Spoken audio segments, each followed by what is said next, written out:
Makasika ilay fihetsiketsehan'ny mpianatra eny amin'ny anjery manontolo kosa indray afaka noho ny fisalasalana i Sambahita raha toa ka sazy miantona roa volana kosa no azon'ny Berija Ravelomanantsoa ilay filohan'ny fikambanana CJUM nivoaka androany tokoa mantsy rehefa nahemotra ny didim-pitsarana ho azy amin'ny rahalahy ireto raha antsika atao anatin'ity fanadihadiana ho entin'ny Ravakaran-dray Manala eo amin'ny sary Mamra Samuel ity ny tsara ho fantatra makasika izay.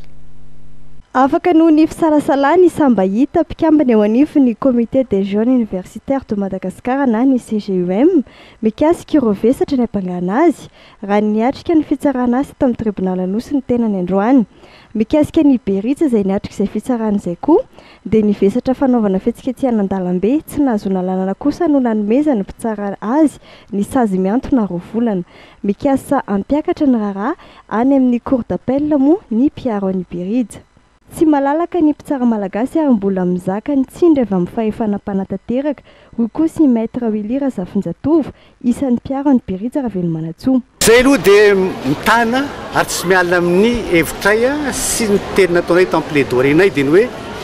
tsy malalaka ny mpitsara. Tsy malalaka ny mpitsara satria mibaiko ary tsy manaiky lehana mihitsy le exécutif na mpitondra fanjakana izay tsy ao anatin'ny judiciaire. Tsy voahaja zany le hoe séparation de pouvoir judiciaire sy ny exécutif satria na ny fihetsika na ny zava-misy zay le zavaiko teo androany tamin'ny plaidoirie dia hoe aiza mbola isy mpitsara na vovo mianatra vo nomboka mianatra tsy afantatra hoe information sommaire flagrant délit nefa nalefa ny tsy afaly mpianatra le olona zany fa raha fa izay le izy tsy maintsy atao tany mora ihany le izy fa tsy tsy afa. Nanamafy moa ny mpiaro an'i Berija fa tanjona amin'ny fampiakarana ny raharaha amin'ny fitsarana ambony ny ahafahana mampiseho fa tokony azo fa ahafahana madio Berija ary tsy nisy ny fanaran-dalàna nataony.